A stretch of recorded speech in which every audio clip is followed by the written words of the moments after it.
Sama-sama belajar P3K Bidan 2023. Halo, Assalamualaikum. Selamat datang di channel saya.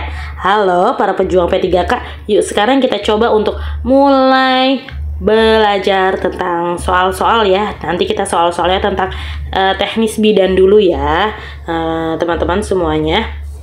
Untuk bantuannya jangan lupa like, share, and subscribe. Terima kasih. Nanti saya akan bacakan ya untuk soal-soalnya. Bisa disimak atau dicatat soal-soal kompetensi teknis bidan. Ya, untuk soal nomor 1 saya bacakan ya. Seorang wanita usia 28 tahun hamil anak pertama dengan usia kehamilan 11 minggu. Datang ke puskesmas, keluhannya perut mules, keluar darah sedikit dari jalan lahir, hasil palpasi TFU sesuai dengan usia kehamilan. Pemeriksaan dalam terdapat perdarahan dari kanalis cervicalis dan kanalis cervicalis masih tertutup. Nasihat yang seharusnya diberikan bidan pada pasien tersebut adalah A. Banyak makan, B. Istirahat baring, C. Pemeriksaan USG, D. Pemeriksaan CTG, E. Pemeriksaan ronsen. Nah, kira-kira A, B, C, D, atau E? Oke, langsung aja kita bahas ya teman-teman. Nah, kalau yang A itu banyak makan. Jika dalam konteks soalnya berkaitan dengan keluhan ibu lemes, pusing, mungkin itu kurangnya asupan nutrisi. Jadi bisa untuk dianjurkan untuk banyak makan. Tapi sebenarnya kan makan sedikit tapi sering ya. Yang B, istirahat baring. Nah, istirahat baring dapat membuat aliran darah lebih baik dan rangsangan mekanik dan juga gravitasi pada pasien juga berkurang. Nah, ini bisa mengurangi nih kalau misalnya terjadinya perdarahan, bisa mengurangi agar darah tidak keluar. Lalu yang C, pemeriksaan USG bisa juga, cuman untuk karena ini datangnya ke puskesmas. Nah, sarannya apa nih yang tepat nih dari ibu bidan ke si pasien gitu. Pemeriksaan CTG juga kayaknya belum diperlukan ya, karena masih 11 minggu juga. Pemeriksaan ronsen juga itu di luar kasus ini ya. Jadi kayaknya yang paling tepat nih nasihat dari si ibu bidan ke si pasien yang konteksnya di dalam puskesmas ialah menyarankan untuk istirahat baring. Jadi jawabannya B ya teman-teman. Soal nomor 2, seorang perempuan usia 30 tahun, statusnya G3P1A0, datang ke puskesmas, mungkin maksudnya G3P2A0 ya, datang ke puskesmas untuk memeriksakan kehamilannya. Dari hasil pemeriksaan abdomen diketahui TFU pasien setinggi pusat. Usia kehamilan pasien tersebut adalah A. 20 minggu, B. 24 minggu, C. 28 minggu, D. 30 minggu, E. 32 minggu.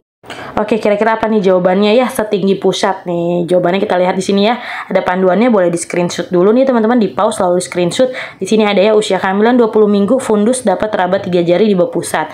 Usia kehamilan 24 minggu, fundus dapat teraba tepat di pusat. Oke, ini bisa dijadiin acuan. Oke, jadi jawabannya B ya, 24 minggu.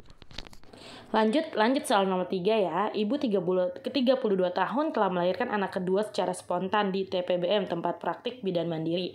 Bidan telah memberikan suntikan oksitosin 10 IU pada pukul 1.30 WIB.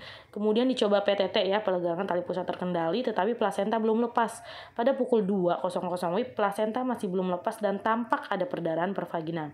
Tindakan yang harus dilakukan bidan pada kasus itu adalah A. Reposisi uteri, B. Manual plasenta, C. KBI, D. KBE, dan E. Melakukan masase fundus uteri. Oke, kita coba bahas ya. Inversi uteri, kalau yang A itu kejadian terbaliknya uterus. Jadi uterusnya kebalik ke dalam, ke bagian arah luar, sehingga bagian fundus dipaksa melalui cervix. Jadi itu terbalik. Terus yang B. Manual plasenta, yaitu tindakan pelepasan plasenta secara manual dari tempat implantasinya pada dinding uterus. Kalau yang C itu KBI, DKBE itu untuk metode yang berguna untuk mengendalikan perdarahan pada atoni uteri. KBI, KBE ini ada contohnya di sampingnya. KBI itu yang tangannya masuk dalam, KBE itu yang adanya di luar. Perbandingan gitu sih gampangnya. Oke, yang E ini melakukan masase fundus uteri. Ini bisa dilakukan biasanya kalau terjadi pendarahan pasca persalinan. Jadi untuk soal nomor 3 ini jawaban yang tepat yaitu B ya, manual plasenta. Karena plasentanya kan belum lepas, jadi kita lakukan manual gitu. Soal nomor 4, seorang bayi usia 3 bulan dibawa oleh ibunya ke puskesmas untuk diimunisasi. Hasil dari imunisasi sebelumnya yaitu BCG dan polio 1. Jenis imunisasi yang harus diberikan pada bayi dalam kasus tersebut adalah A. DPT-1 plus polio 2 plus PCV1, B. DPT-2 plus polio 3 plus PCV2, C. Campak, D. DPT-2, E. DPT-1 plus polio 2 plus PCV1 plus rotavirus. Oke, jawabannya apa ya kira-kira? Oke, jadi ini udah saya sematkan ya jadwal terbaru imunisasi anak umur 0 sampai 24 bulan. Nanti bisa di screenshot ya, di sini tertera ya. Kalau misalnya dia sebelumnya adalah B, C, G, berarti selanjutnya otomatis DPT ya, DPT 1 ya, DPT yang pertama. Nah, sekarang itu DPT yang pertama itu berbarengan dengan PCV 1, lalu juga ada polio tetes ya, yang kedua, dan juga ada vaksin rotavirus gitu. Oke, jadi jawaban yang tepat itu ialah yang E ya, ada DPT-1, polio 2, PCV1, dan rotavirus yang pertama. Oke, di screenshot nih, boleh nih ya teman-teman. Lanjut, nomor 5, loke yang berwarna putih bercampur warna merah dan terdiri dari sisa darah bercampur lendir disebut lokea. A. Rubra, B. alba, C. sanguinolenta, D. serosa, E. placenta. Oke, jadi kalau rubra ini biasanya di awal 1 sampai 3 hari rubra. Lalu misalnya sanguinolenta itu 3 sampai 7 hari. Terus serosa itu 8 sampai 14 hari. Yang terakhir alba lewat dari 14 hari.